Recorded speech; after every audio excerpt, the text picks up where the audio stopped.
नमस्कार। आज हामी कुराकानी गर्न गइरहेछौँ राष्ट्रिय मानव अधिकार आयोगकी सदस्य मोहना अन्सारीजीसँग। उहाँसँग हामीले प्रमुख रूपमा महामारीका बेलामा मानव अधिकारलाई कसरी व्यवस्थित गर्ने, कसरी सुनिश्चित गर्ने त्यस पाटोमा कुराकानी गर्छौँ। सँगै हामीले विभिन्न प्रकारका अफवाहहरू पनि यस्ता आपतकालीन अवस्थामा र महामारीका अवस्थाहरूमा सिर्जना भइरहेको छ। त्यस्ता अफवाहहरूलाई कसरी राज्यले व्यवस्थित गर्न सक्नुपर्छ र त्यसका लागि के मेकानिजम, के संयन्त्रहरू डेभलप गर्नुपर्छ त्यस सम्बन्धमा हामीले कुराकानी गर्नेछौँ। सबभन्दा पहिले उहाँलाई स्वागत गरौँ। मोहना अन्सारीजी, तपाईँले स्वागत छ जनकपुर टेलिभिजनमा। हजुर नमस्कार।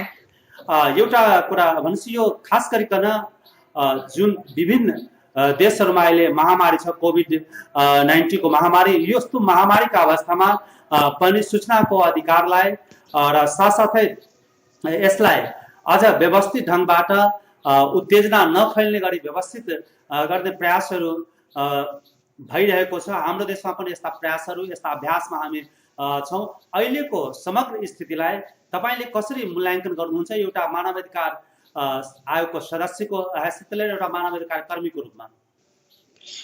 धन्यवाद यो प्रश्नको लागि। र यहाँहरूसँग कुरा गर्न पाउँदाखेरि मलाई अहिलेको यो महामारीको बेलामा निकै नै चुनौती पनि महसुस भइरहेछ। हामी अहिले एउटा यस्तो परिस्थितिमा छौँ जुन कहिले पनि एउटा आम मानिसले कल्पना पनि गरेको थिएन। कोभिड-19 को भाइरसको जुन अहिले प्रभाव विश्वभरि देखिएको छ, त्यसको प्रभाव नेपालमा पनि चैत विशेष गरेर फागुनको अन्तिमदेखि कता कता देखिन सुरु भएको थियो। र यो बेलामा हामीले गर्नुपर्ने धेरै कुराहरू छ। मानव अधिकार आयोग र विशेष गरेर मानव अधिकारको दृष्टिकोणबाट हामीले गर्नुपर्ने धेरै कुराहरू छन्। र यसमा पहिलो कुरो अहिलेको मानव अधिकारको अवस्थाको हामीले कुरा गर्ने हो भने नेपालमा मानव अधिकारको अवस्था कस्तो छ भन्दाखेरि हामी सबै लकडाउनमा छौँ। अहिले घरभित्र हामी बसिरहेका छौँ र हाम्रो अवस्था अहिले कस्तो छ भन्दाखेरि सोसल मिडिया, समाचारहरूमा जे आउँछ त्यो आधारमा अहिले हामीले सूचनाहरू सङ्कलन गरिरहेका छौँ। र यसो हेर्दाखेरि स्वास्थ्यको अवस्था, त्यसपछि खानपानको अवस्था, सहज रूपमा खाद्य वस्तु उपलब्धताको अवस्था र सरकारले गर्नुपर्ने दायित्व विशेष गरेर 3वटा तहको नगरपालिका, गाउँपालिका, त्यसपछि प्रदेशहरूको जिम्मेवारी, त्यसपछि सङ्घको जिम्मेवारी, सबैको जिम्मेवारी सँगै आइपुगेको छ। सबैले मानव अधिकारको दृष्टिकोणबाट मानव अधिकारको कुरालाई पहिलो प्राथमिकता दिएर कसरी हेर्ने र त्यहाँनिर जब हामी मानव अधिकारको कुरा गर्छौँ मानवीयता पहिले आउँछ। कसरी हुन्छ मानवीय जीवनको संरक्षण गर्ने। धेरै मान्छेलाई के लागिरहेछ भन्दाखेरि अहिले लकडाउनको बेलामा के मानव अधिकारको कुरा गर्ने? आज हो मानव अधिकारको आवश्यकता र यसको मूल कुरा अहिले बुझ्नुपर्ने आज हो। किनभने चाहिँ यो मानवको जीवनसँग जोडिएको छ। स्वास्थ्य भनेको मानवको जीवनसँग जोडिएको छ। खानपान भन्ने कुरो मानवको जीवनसँग जोडिएको छ। औषधि उपचारको कुरा भन्ने कुरा मानवीय जीवनसँग जोडिएको छ। त्यसैले अहिलेको अवस्थामा हामीले कुनै पनि उसबाट लापरवाही गर्नुहुन्न र हामीले सानो एउटा गल्ती गर्यौँ भने त्यसको ठुलो असर पर्न जान्छ। त्यसकारण मानव अधिकार के हो भनेर सबैले भनिराख्नु भएको छ, घाँस बाँस कपास। र त्यो सँगसँगै अहिलेको सबैभन्दा जोडिएको विषय उपचारको कुरा। कसरी उपचार हरेक व्यक्तिले विभेदरहित वातावरणमा प्राप्त गरोस्। र देशव्यापी रूपमा अहिले हामीलाई एउटा अर्को पीडाले छोइरहेको छ। सहरहरूमा कामदारहरू जसरी काम गर्थे, जीविकोपार्जन गर्थे, बस चालक, ट्रक चालक, त्यसपछि माइक्रो बस चालक, माइक्रो बसमा सहयोगीहरू हुनुहुन्थ्यो, कन्स्ट्रक्सनमा काम गर्ने अथवा घर बनाउने कामहरूमा, ठुल्ठुला मलहरूमा काम, जुन निर्माण सेवामा, सडक मजदुर, यी यावत कुराहरूमा जति पनि मान्छेहरू खटिएका थिए तिनीहरू अहिले गाउँ फर्किँदै हुनुहुन्छ। उहाँहरू अहिले गाउँ फर्किँदै हुनुहुन्छ किनभने चाहिँ गाउँमा उहाँहरूले आफूलाई आफ्नो घरमा बस्न पाए भने म सुरक्षित हुन्छु भनेर उहाँलाई लागेको छ। र सहरबाट जसरी अहिले मान्छे गाउँ फर्किँदैछ त्यसले एउटा चुनौती के थपिदियो भन्दाखेरि हाम्रो माथि उनीहरू पैदल जाँदैछन्। पैदल सहरहरूबाट उनीहरू हिँडेर आफ्नो गाउँसम्मको यात्रा तय गरिरहेका छन् र जहाँ उनीहरू बसिरहेका थिए त्यहाँ उनीहरूले खाद्यान्नको समस्या छ, पानीको समस्या छ, त्यसपछि घर भाडाको समस्या छ। ती सम्पूर्ण समस्याहरूले गर्दाखेरि उनीहरू म घर फर्किन पाएँ भने म सुरक्षित हुन्छु भनेर आफ्नो जीवनको पनि वास्ता नगरी उनीहरू दैनिक रूपमा हजारौं संख्यामा काठमाडौँ लगायतका विभिन्न सहरहरूबाट फर्किँदै हुनुहुन्छ, गाउँतिर फर्किँदै हुनुहुन्छ र हिँडेर फर्किँदै हुनुहुन्छ। सबैभन्दा दुःखको कुरा के छ भने हिँडेर फर्किँदै हुनुहुन्छ। र लकडाउन जुन बेला सुरु भयो त्यति बेला कसैले पनि परिकल्पना गरेको थिएन यो अवस्था आउनेछ, मजदुरहरूले खानाबाट वञ्चित हुनुपर्नेछ, मजदुरहरू औषधिबाट वञ्चित हुनुपर्नेछ, मजदुरहरू पानीबाट वञ्चित हुनुपर्नेछ, यो कसैले सोचेको थिएन। र सम्बन्धित नगरपालिका, सम्बन्धित गाउँपालिका, सम्बन्धित सङ्घ प्रदेशहरूले ती मजदुरहरूको विषयमा सुरुमै सम्बोधन गरिदिएको भए सायद आज यो किसिमको अवस्था हामीले देख्ने थिएनौँ, उनीहरूको मानवाधिकार उल्लङ्घन हुने थिएन। र हिजो पनि यहाँहरूले हेर्नुभयो होला धादिङमा आफ्नो घर पुगिसकेको मान्छे त्यो पुल तर नपाएर ज्यान गुमाएको अवस्था तपाईँ हामी सबैले सञ्चार माध्यमबाट देखेका छौँ। र समग्रमा भन्नु पर्दाखेरि एउटा मात्रै जोड्न खोजेको विषय छ सुरक्षा निकायको व्यवहारप्रतिका कुराहरू। सुरक्षा निकायप्रति किनभने अहिले सुरक्षा निकायले गर्दाखेरि लकडाउन एक हदमा सफल पनि भएको छ र नागरिकले गर्दा पनि यो लकडाउन सफल भएको छ। किनभने नागरिकले के ठान्यो भन्दाखेरि म घरभित्र बस्दिएँ भने लकडाउन सफल हुन्छ र महामारी फैलिन पाउँदैन। त्यही अर्कोतिर मैले अर्को के पनि देखेँ भन्दाखेरि सुरक्षाकर्मीहरूले नागरिकलाई कुटिरहेको, औषधि लिन गइरहेको मान्छे कुटिएका छन्, आफ्नो खाद्यान्न जोहो गर्ने गइरहेको मान्छे कुटिएका छन्, अस्पतालमा ड्युटी गरेर फर्केका मान्छे कुटिएका छन्। यी जति पनि व्यवहारहरू सुरक्षा निकायबाट भएका छन् यो अत्यन्त निन्दनीय र खेदजन्य व्यवहारहरू छन्।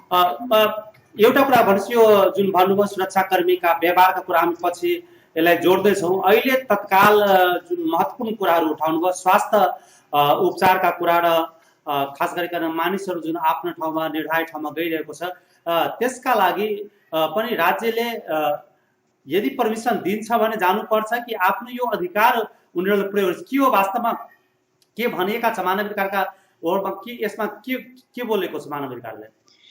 एउटा स्पष्ट कुरा के छ भने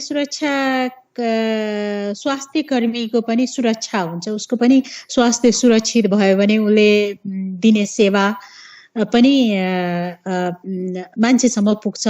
तर चुनौती कस्तो भयो भन्दाखेरि स्वास्थ्य कर्मीको जीवनलाई रक्षा गर्ने उनीहरूलाई जुन एउटा सुरक्षा कवच भनेर अहिले भनिएको छ पीपीपी जुन सुरक्षा सामग्री चाहिएको छ, पन्जा चाहिन्छ, उसले लाउने एउटा एक विशेष किसिमको लाउने पहिरन हुन्छ, सुरक्षा कर्मीहरूले ल्याउने पहिरनहरू, त्यसलाई पीपीई भन्दो रहेछ।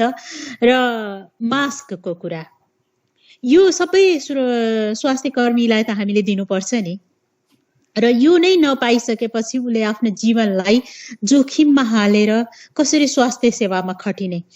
त्यसकारण पहिलो सुरक्षा त उसको आफ्नो सुरक्षाको पनि ग्यारेन्टी हुनुपर्छ। र राज्यले अब कस्तो छ भन्दाखेरि हामी कहाँ यी सामग्रीहरू उत्पादन हुँदैन, हामीले ल्याउने बाहिरबाट हो र हामीसँग जति थोरै उपलब्ध थियो त्यो चाहिँ डिस्पोज गर्नुपर्ने बेला भइसक्यो अथवा त्यो लगाउन नसक्ने परिस्थितिमा गइसकेको छ।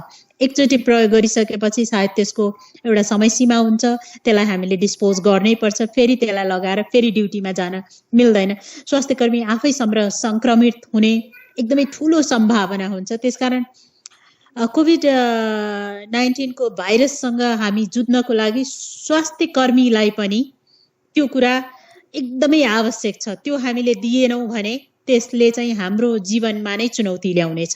त्यसकारण स्वास्थ्य कर्मीको सुरक्षाको पनि हामीले विशेष ध्यान दिएर उनीहरूले आवश्यक र उनीहरूले रिफ्युज गर्न पाउँदैन। उसलाई यदि स्वास्थ्य कर्मीले म ड्युटीमा जाँदैन भनेर भन्न चाहिँ पाउँदैन अहिलेको अवस्थामा, यदि उसलाई संक्रमण भएको छैन भने। भर्खरै मैले यो पर्सनल प्रोटेक्सनको कुरा त उसले उठाउन त पायो नि, त पर्सनल प्रोटेक्सन पाउँछ, व्यक्तिगत सुरक्षाको कुरा हुन्छ त्यो उठाउन पायो कि पाएन उसले?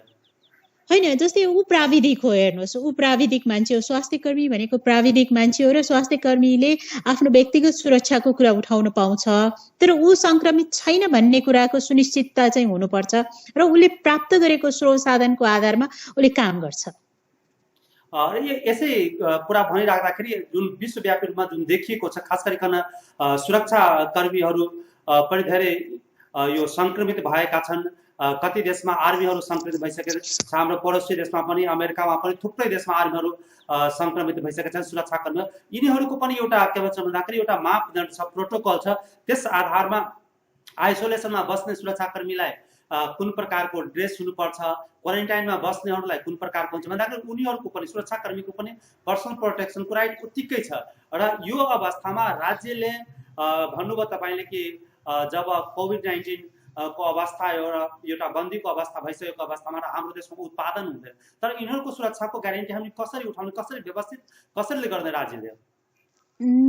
कस्तो छ भन्दा पहिले सुरुमा पनि भने हामीसँग PPE को उपलब्धता त्यति सहज छैन। यहाँलाई थाहा छ, एउटा वैज्ञानिक हुनुहुन्छ हाम्रो आविष्कारक महावीर पुन, उहाँले आफैले बनाएर त्यो कुराहरू पुर्याउनु भएको छ। हामी इमेजिन गर्न सक्छौँ बजारमा जे उपलब्ध थियो त्यो सामग्रीहरू जुटाएर उहाँले सिएर मान्छेहरूलाई पुर्याउनु भएको छ। र सुरक्षाकर्मी हेर्नुहोस् न, तपाईँ हामीले हेरौँ उहाँले गरेको योगदान, उहाँले गरेको कामलाई पनि हामीले सराहना गर्नुपर्छ। हामीले अवमूल्यन गर्न पाउँदैनौँ यसरी। उहाँले जुन सेवा दिइराख्नु भएको छ उहाँहरूको कामको पनि हामीले सराहना गर्नुपर्छ र उहाँले गल्ती गरिराख्नु भएको छ त्यो गल्ती पनि हामीले सँगसँगै औल्याउनुपर्छ। र डर पनि के छ भन्दाखेरि सुरक्षाकर्मीहरूमा संक्रमण हुने सम्भावना पनि त्यत्तिकै छ। बाटोमा खटिरहनु भएछ, को संक्रमित छ, उहाँहरूसँग ग्लोभ्स छैन, उहाँहरूसँग लगाउने, उहाँले जे ड्रेस लगाउनु भएको छ नि सामान्य ड्रेस लगाएर अहिले सुरक्षामा खटिनु भएको छ, तर उहाँहरू संक्रमित भएपछि उहाँहरू विशेष रूपमा क्वारेन्टाइनमा बस्नुपर्ने कुरा, उहाँहरूको खानपानको ध्यान राख्नुपर्ने, उहाँहरूको स्वास्थ्यको नियमित उपचार हुनुपर्ने, एउटा सामान्य दूरी मेन्टेन गर्नुपर्ने। अब स्वास्थ्य कर्मी, सुरक्षाकर्मी, त्यसपछि समाजसेवीहरू, केही समाजसेवीहरू पनि सडकमा हुनुहुन्छ, केही मानवाधिकार कर्मी पनि सडकमा हुनुहुन्छ, र अर्को सबैभन्दा जोखिम मोलेर पत्रकारहरू सडकमा हुनुहुन्छ। पत्रकारहरू पनि सडकमा बसेर मानिसलाई सूचना उपलब्ध गराइराख्नु भएको छ। यी जम्मै फ्रन्टमा बसेर काम गर्ने मान्छेहरूको लागि चुनौती त्यत्तिकै छ। त्यसकारण सुरक्षाकर्मीहरूको लागि पनि ती आवश्यक हुने सामग्रीहरू पनि उपलब्ध गराइनुपर्छ, सरकारले उपलब्ध गराउनुपर्छ।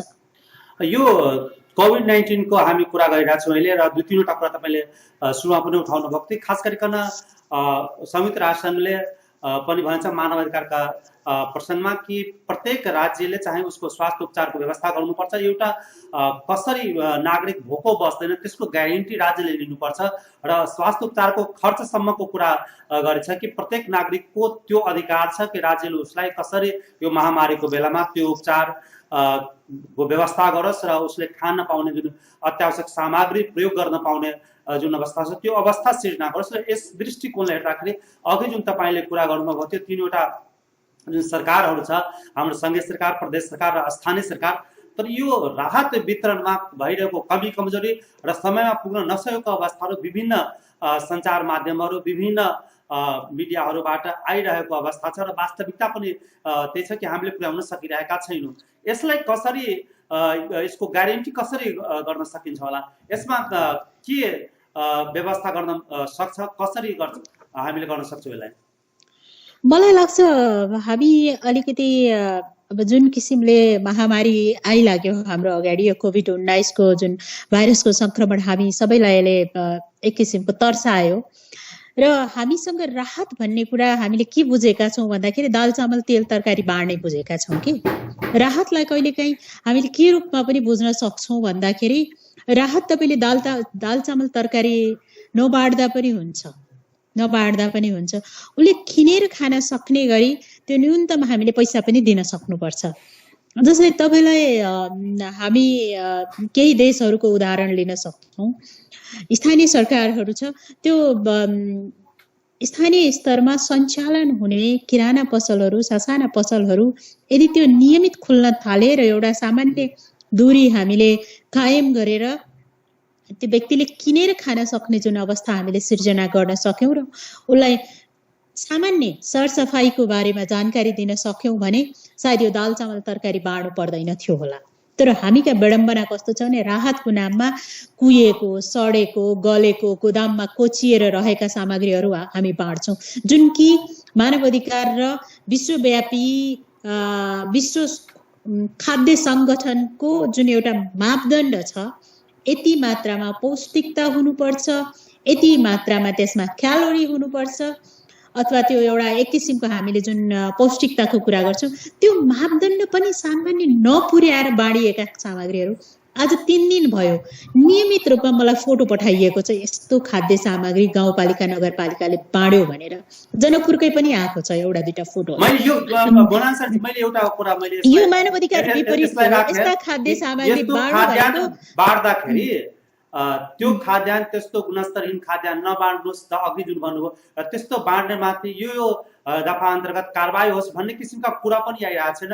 र त्यसको कारणले तपाईँले भने जस्तै यदि पैसा पठायो भने अलि पारदर्शिता पनि हुन्छ, पारदर्शिताको पनि अभाव भइरहेको छ। एउटा मापदण्ड तोकिएको छ र त्यो मापदण्ड विपरीत खाद्यान्न चाहिँ वितरण भइरहेको छ र त्यसलाई कसरी नियन्त्रण कसरी गर्ने, राज्यले गर्ने, संघीय सरकारले कि प्रदेश सरकारले कि स्थानीय सरकारले, यसको के तपाईले एउटा व्यक्तिगत रूपमा पनि भन्न सक्नुहुन्छ यसलाई के गर्नुपर्छ होला? हैन, यो तीनटा हेर्नुस्, तीनटा तहमा हामी सरकार छौं हैन। मैले व्यक्तिगत रूपमा भन्नुभन्दा पनि नीतिगत र कानुनी कुराहरू गर्नु राम्रो हुन्छ।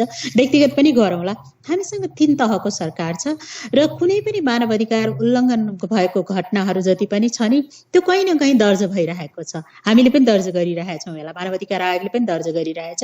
र तीनै तहले के कुरा सुनिश्चित गर्नुपर्छ भन्दाखेरि मानव अधिकारको बरखिलाफ हुने कुनै काम नगरौँ। किनभने चाहिँ भोलि गएर जब यो महामारी सकिन्छ त्यति बेला हामी पनि ती अनुसन्धानका घटनाहरूलाई अनुसन्धान गर्छौँ नि। हाम्रो एउटा मापदण्ड छ, त्यसमा रहेर हामी अनुसन्धान गर्छौँ र दोषी पाइएका व्यक्तिहरूलाई कारवाहीको लागि सिफारिस पनि गर्छौँ। यो हामी गर्छौँ नि। यो म यहाँको टेलिभिजनबाट यो भन्न पनि अनुरोध पनि गर्न चाहन्छु, हामीले कारवाहीको लागि पनि सिफारिस गर्छौँ। यहाँलाई स्मरण गराइदिउँ, भूकम्पको बेलामा मानव अधिकार आयोगले सडे गलेको खाद्य सामग्री बाँडेको WFP लाई कारवाही गर्न भनेका थियौँ। हामीलाई कुनै कुरामा कम्प्रोमाइज गर्नु छैन। मानिसको मानव अधिकारसँग र विशेष गरेर खाद्य अधिकारसँग त कम्प्रोमाइज गर्नु नै छैन, सम्झौता गर्नु छैन। र मैले 3 तहको सरकारको कुरा गरिरहेको थिएँ। न्यूनतम मेरो नागरिकले के खान्छ, मेरो नागरिकले के खान्छ यो संविधानमा लेखिएको कुरा हो। खाद्यान्नको सुरक्षा गर्ने प्रत्येक सरकारको दायित्व हुनेछ। प्रत्येक सरकार, गाउँ सरकार पनि, नगर सरकार पनि, प्रादेशिक सरकार पनि, संघीय सरकार पनि। त्यसैले खाद्य सुरक्षा भन्ने कुरा चाहिँ एकदमै महत्त्वपूर्ण कुरा छ र संवैधानिक कुरा हो र यो सबैले यसको ग्यारेन्टी गराउनु पर्छ र यो उल्लङ्घन भएमा मानव अधिकारको व्यापक उल्लङ्घन हुन्छ भनेर म भन्न चाहन्छु। म एउटा कुरा थपो यसमा, जस्तै हामीले अधिकारका कुरा गरिराख्दाखेरि एउटा महत्त्वपूर्ण अधिकार जुन संयुक्त राष्ट्र सङ्घले यो पेन्डेमिक घोषणा गरे लगतै भनेका छन् कि सूचनाको अधिकार जुन छ, सूचनामाथि पहुँचको, सूचना सम्प्रेषणको वाक स्वतन्त्रताको अधिकारलाई निरस्त गर्ने छैन। र तर हाम्रो केही अवस्था के देखेका छन्, केही अनलाइनहरू बन्द भएका छन् र केही नियन्त्रित समाचारका लागि भइरहेछ। र साथसाथै अर्को पनि एउटा पार्ट छ, त्यो सँगसँगै जोडौँ कि जब सूचना हामी र सन्देशहरू जब सम्प्रेषण गर्छौँ, ती सम्प्रेषण र सन्देशहरू समाचारहरू स्थानीय भाषामा अथवा जुन सबै जनताले बुझ्ने गरी दिनुपर्छ र त्यसको व्यवस्थापन हाम्रो देशमा प्रदेशहरूमा पनि जुन अहिले मैले पनि कुरा गरिरहेको छु नेपाली भाषामै हामीले गरिरहेछौँ। यहाँ स्थानीय भाषाहरू छ, सन्देशका कुराहरू छन्, सबैले यो कुराहरू बुझ्दैन। यस्तो अवस्थामा यसलाई व्यवस्थित गर्न कुनै पनि किसिमको निकायले यो कुराहरू किन उठाउन सकिरहेको छैन? इभन मानव अधिकार आयोगले पनि सूचनाको राम्ररी व्यवस्थापन गर्नु, सबैलाई सन्देश पुर्याउनु, जुन अघि नै तपाईँले भन्नुभयो कि राम्ररी बुझाउनु पर्छ कि यो कुरा हामीले गर्नुपर्छ, यो गर्नु हुँदैन। सोसल डिस्टेन्सको कुरा होस् अथवा हात सफाइका कुरा होस् अथवा क्वारेन्टाइनका कुरा होस्, यो कुराहरू हामी जसले भाषागत रूपमा ती कुराहरूलाई बुझ्दैन। यद्यपि अहिले जुन हाम्रो ब्रिफिङ भइरहेछ त्यसमा केही बोल्न के भन्छ सुन्न नसक्ने मान्छेहरूका लागि पनि साइडमा व्यवस्था गरिएको देखिन्छ। तर समग्रतामा भाषाको रूपमा त्यति सचेत भएको देखिएन नि मुना अन्सारी। मलाई त पहिले क्षमा माग्छु तपाईँसँगै र जनकपुर अथवा मिथिलावासीसँग पनि क्षमा माग्छु। मलाई मैथिली बोल्न आउँदैन, अवधी र हिन्दी मात्रै बोल्न आउँछ र त्यसकारण अब सायद मैले बोलेको भाषा त्यहाँको स्थानीयले नबुझ्न पनि सक्ला। तपाईँले एकदमै महत्त्वपूर्ण कुरा उठाउनु भयो। सूचनामा सबैको पहुँच र सूचनामा पहुँच सबैको भयो भने सायद मलाई लाग्छ महामारीसँग सङ्घर्ष गर्न र महामारीमाथि विजय पाउन सबैभन्दा ठुलो एउटा हतियार हुनेछ हाम्रो लागि।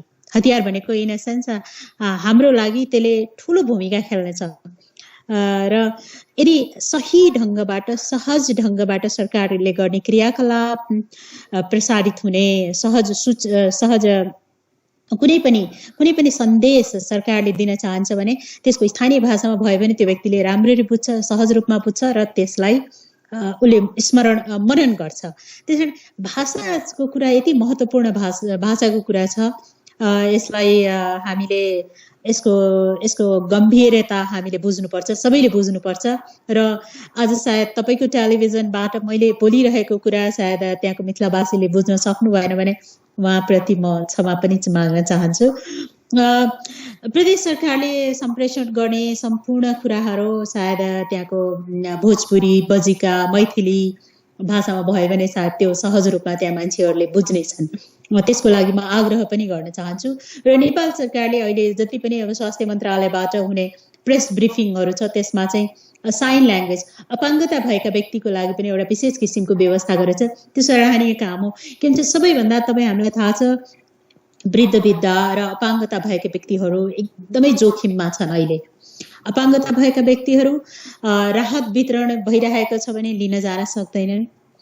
एक ठाउँबाट अर्को ठाउँमा जानु पर्यो भने उनीहरूसँग यदि जो व्हील चेयरमा गुडेर जान सक्ने हुनुहुन्छ उहाँ जान सक्नुहुन्छ, तर जो हिँड्न सक्नुहुन्न, सुन्न सक्नुहुन्न, बोल्न सक्नुहुन्न, उहाँहरूको जीवन एकदमै जोखिममा छ।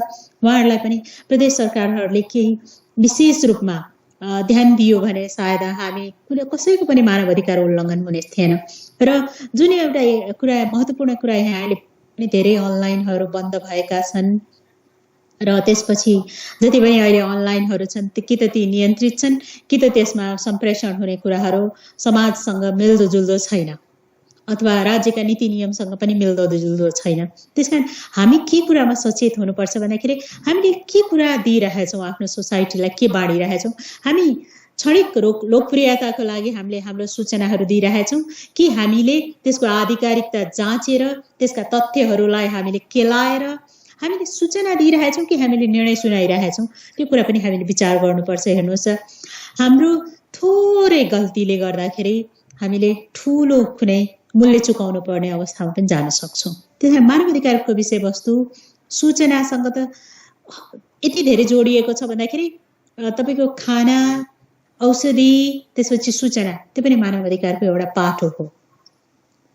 एउटा अहिलेको अवस्थामा अत्यावश्यक सेवाहरू अन्तर्गत उहाँले भन्नुभयो खाना, औषधि अथवा स्वास्थ्य सेवासँग सम्बन्धित कुराहरू र सूचना पनि एउटा महत्त्वपूर्ण पाटोको रूपमा रहेको छ र यसलाई निरस्त गर्नु हुँदैन।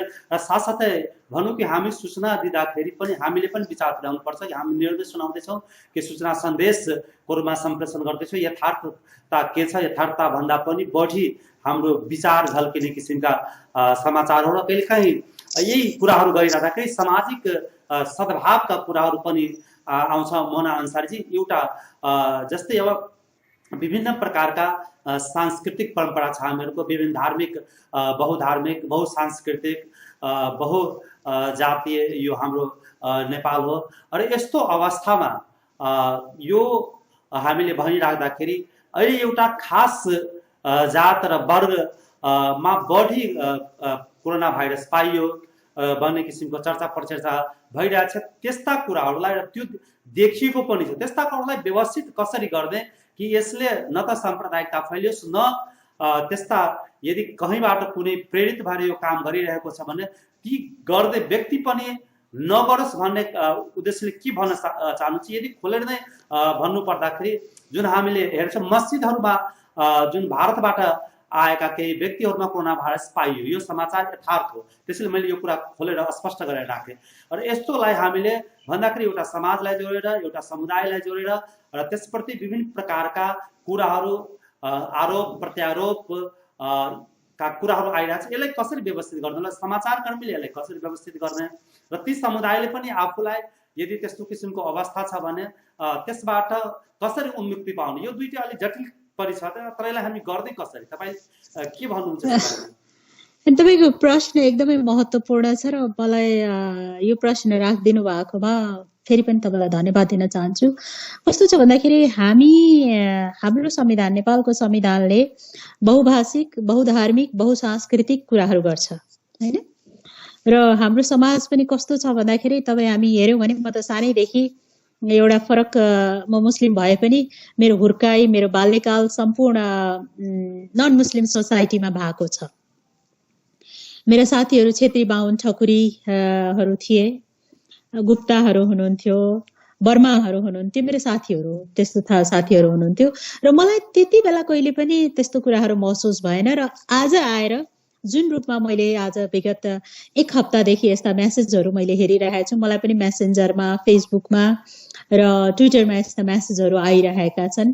र जहाँसम्म रह्यो कुनै एउटा वर्ग, विशेष वर्ग, कसैलाई थाहा थिएन कि यो समुदायमा अथवा मुस्लिम समुदायमा कोरोनाको संक्रमण बढी देखिन्छ। यसको एउटा स्पष्ट कुरा के छ भन्दाखेरि स्वास्थ्यका कुराहरू, स्वास्थ्यप्रति हाम्रो समाजमा जुन किसिमको एउटा भ्रम छ, मान्छे हिँडिरहेछ भनेपछि स्वास्थ्य छ भन्ने भ्रम छ। कोही पनि संक्रमित हुन सक्छ। यसमा जातको, फलानु जातको हुँदैन, फलानु धर्मको हुँदैन, धनी हुँदैन, गरिब हुँदैन। र भारतबाट आएर विभिन्न मस्जिदहरूमा बसेको जुन कुराहरू छ, नेपाल एउटा अब विशेष गरेर हामी जुन किसिमले दुईटा छिमेकी मुलुकसँग घेरिएका छौँ, हाम्रो एउटा दक्षिण छिमेकी भनेको खुला बर्डर हो। हामी सबैलाई थाहा छ हाम्रो सांस्कृतिक, हाम्रो धार्मिक परम्पराहरू, हाम्रो वैवाहिक सम्बन्धहरू, व्यापार व्यवसायका कुराहरू त्यो फरक किसिमले चलिरहेछ भारतसँग विशेष गरेर। र भारतबाट भारतीय मुस्लिमहरू नेपाल आए र अथवा अरू कुनै हिन्दू समुदायको पनि आउन सक्छन्, इसाई पनि आउन सक्छन्, कुनै पनि समुदायका आवरदवर गरि नै राखेका छन्। र कोभिड भाइरस सुरु हुने बेलामा कसैलाई पनि थाहा थिएन ती भारतीयहरू, भारतीय मुस्लिमहरू नेपाल आएर बसेका छन्। यो महामारीको बेलामा जब प्रश्न उठ्न थाल्यो, विभिन्न मान्छेहरूका शङ्का उपशङ्काहरू आउन थाले र त्यसपछि यो कुराहरू बाहिर आयो। त्यसकारण स्वास्थ्यप्रतिको हाम्रो सजगताको कारण एउटा हुन सक्छ र भारतबाट मुस्लिमहरू नेपालमा आए भन्ने कुरा त्यो त आउजाउ लागि नै राखेको छ, लुकेर बसेर कोही छैन सायद मलाई लाग्छ। र मस्जिदहरूमा तपाईँले हेर्नुभयो भने अथवा मन्दिरहरूमा हेर्नुभयो भने पुजारी, मस्जिदमा पढाउने मौलाना अधिकांश भारतबाटै आउनुहुन्छ हामी कहाँ। त्यो नौलो कुरा होइन मेरो लागि र हामी सबैको लागि पनि त्यो नौलो कुरा चाहिँ होइन। तर कस्तो बेलामा पर्दियो भन्दाखेरि महामारीको बेलामा पर्दियो र तिनीहरू संक्रमित छन् भन्ने कुरा टेस्टबाट मलाई पनि हुन सक्छ। अहिले मलाई टेस्ट गर्यो भने मेबी भन्न सक्दिनँ म, कसैलाई पनि हुन सक्छ। र ती व्यक्तिहरू टेस्ट गरिए र ठिक छ। सबैभन्दा राम्रो कुरा के छ भन्दाखेरि हामीसँग प्रहरीले अनुसन्धान गरोस् त्यो कुरा र स्वास्थ्य उपचार पनि दियोस् र ती व्यक्तिहरूलाई जो मस्जिदमा बस्नु भएको छ आश्रय लिएर ती कुराहरूको यकिन तथ्याङ्क राखौँ र गलत छ भने गलत कुराको अनुसन्धान पनि हुनुपर्छ। तर हाम्रो त्यो भनेपछि फेरि एउटा कुरा हामीले अवमूल्यन अथवा एउटा कुरा के बिर्सिनु पनि हुँदैन भन्दा अहिले जुन किसिमको हामी अन्धविश्वासी सोसाइटी पनि छ, हेर्नुहोस् हाम्रो सोसाइटी अन्धविश्वासमा पनि एकदम, म फलानु मलाई अलिकति ज्वरो आयो भने हामी धामीका, हामी बाबालाई देखाउन जाने, हामी मस्जिदमा जाने अथवा कसलाई गएर देखाउने मेरो ज्वरो ठिक होस्। हामी मेडिकलमा जाने चलन छैन। जस्तै मैले धेरै वर्ष अगाडि एउटा अनुसन्धान गरेको थिएँ, बोक्सीको अनुसन्धान गरेको थिएँ। त्यो बिरामी भएर मान्छेलाई त्यस्तो काम नै हुँदो रहेछ। त्यो त कुनै बोक्सी भन्ने त हुँदैन। त्यो मान्छेले कसरी भने भन्दाखेरि हो अब मलाई यस्तो म काम्न थालेँ, मेरो ब्लड कम थियो कि मलाई एनिमिया भएको थियो कि म किन कामिरहेको मेरो अरू कारणले पनि हुन सक्छ नि त, त्यो अरू कारणले पनि हुन सक्थ्यो कि। तर मान्छेको कस्तो बुझाइरह्यो भन्दाखेरि गलत गलत बुझिदिए कि यस्ता कुराहरूलाई। त्यसकारण त्यो अन्धविश्वासबाट बाहिर आऊ। स्वास्थ्य उपचार जसले पनि पायो भने त्यो निको हुन सक्छ, कोरोना लागेका मान्छे पनि निको हुन सक्छ। त्यसकारण शङ्का उपशङ्का भन्ने कुराहरूबाट बाहिर निस्क्यौँ र वास्तविकतामा चाहिँ हामीले वास्तविकतासँग हामी सङ्घर्ष गर्न सिकौँ। म एउटा कुरा थपेँ है यसमा, यो वास्तविकतामा हामीले विश्वास गर्नुपर्छ, एकदम सही कुरा तपाईँले गर्नुभयो। तर के अर्को पाटो भरिँदैछ, यसलाई आरोप भनौँ अथवा गुनासाहरू भनौँ कि सहयोग गर्दैन। जब त्यहाँ त्यस ठाउँमा जाँदाखेरि सर्च तलासको खोजबिन गर्दाखेरि जुन हामीले अघि कुरा गर्यौँ ती ठाउँहरूमा सहयोग नगरेको अवस्थामा एउटा सुरक्षाकर्मीले के गर्ने र एउटा जुन भावना अहिले उत्पन्न भइरहेको छ विभिन्न कारणले गर्दाखेरि, जुन हामी विभिन्न धार्मिक सांस्कृतिक परम्पराले गर्दाखेरि एक अर्कोको विद्वेष उत्पन्न हुने अवस्था छ, विद्वेष फैलिसकेका छन् भने त्यसलाई कसरी नियन्त्रित गर्ने र ती मान्छेहरू जहाँ शङ्का छ त्यसलाई कसरी खोज तलासको पाटमा कसरी ल्याउने। यदि खोज तलास गर्न दिँदैन भने के गर्छ सुरक्षाकर्मीले अथवा जुन व्यक्ति स्वास्थ्यकर्मी छ तिनीहरूले के गर्छ होला?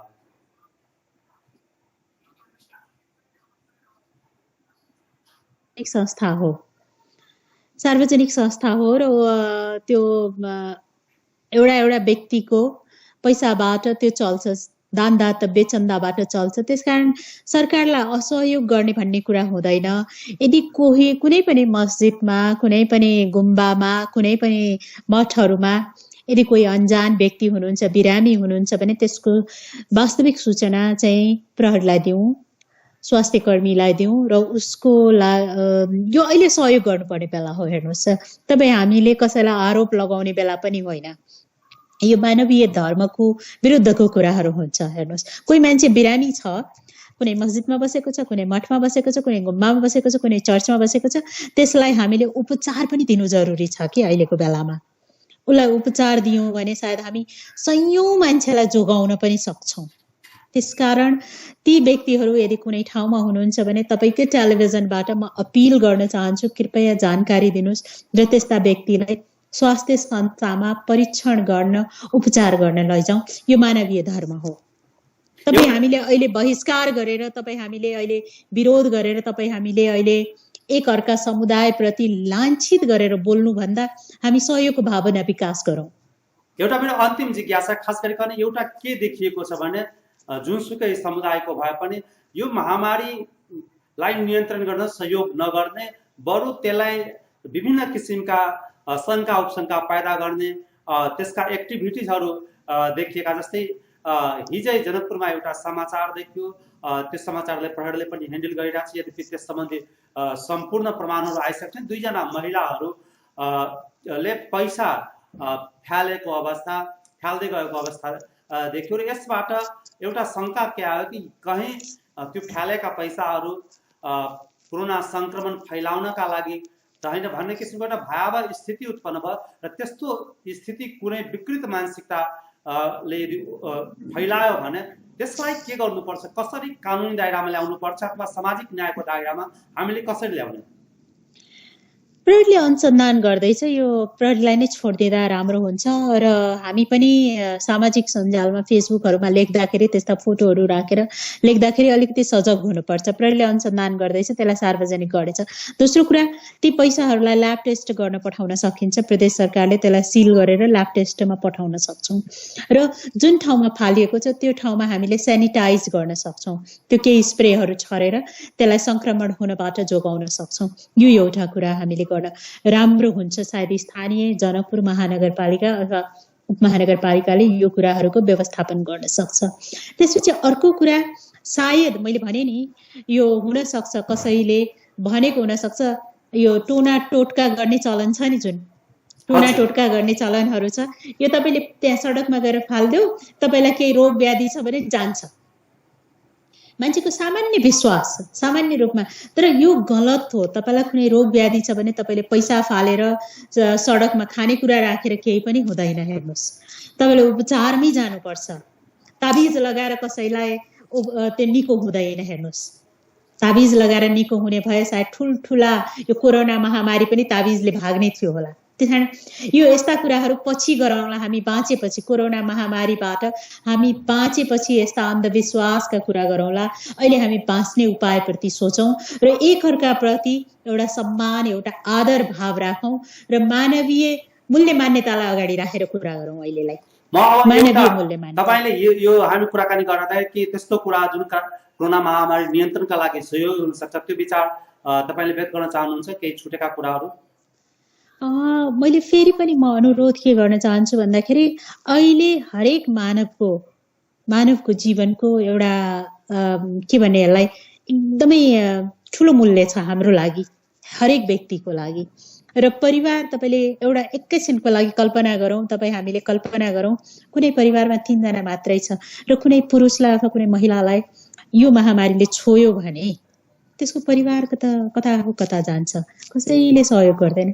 त्यसकारण हामीले कसरी सहयोग गर्न सक्छौँ त्यो भावना विस्तार गरौँ र कोरोनाको महामारी भनेको आपसी सद्भावबाट पनि हामी जित्न सक्छौँ। एउटा उपचारबाट जित्न सक्छौँ कोरोना महामारी, त्यसपछि आपसी सद्भाव र आपसी सौहार्दताबाट। तपाईँ र म अहिले फोनमा कुरा गरिरहेको छु कर्णजी, हामी स्काइपमा कुरा गरिरहेछौँ। तपाईँलाई कस्तो छ भनेर मैले 2 शब्द बोलिदियो भने तपाईँलाई कति राम्रो लाग्ला। म ठिक छु, अहिले म स्वस्थ छु, यो पनि एउटा सद्भाव हो मलाई जसमा लाग्छ। सद्भाव, तपाईँलाई मैले चिन्नै पर्छ अथवा कुनै व्यक्तिलाई मैले चिन्नै पर्छ भन्ने एकदमै गहिरो मेरो रगतकै नाता हुनुपर्छ भन्ने पनि चाहिँदैन। त्यसकारण तपाईँ र हाम्रो अहिले दायित्व के छ भन्दाखेरि राहतमा ध्यान दिउँ। कोही मान्छे भोकै छ कि, कोही मान्छे कहीँ जान चाहिरहेको छ भने उसलाई हामीले सहयोगी भाव राखौँ। कोही मान्छे उपचारको बिना मर्नु नपरोस् त्यसको लागि हामीले सहायता गरौँ र सबैको संयुक्त सहकार्यले हामी यो महामारी जित्न सक्छौँ कोरोना महामारीबाट। धेरै महत्त्वपूर्ण कुरा गर्नुभयो र जनप्रतिनिधिले समय दिनुभयो, त्यसको लागि धेरै धेरै धन्यवाद। राष्ट्रिय मानव अधिकार आयोगका सदस्य मोहना अधिकारीजी। हजुर नमस्कार।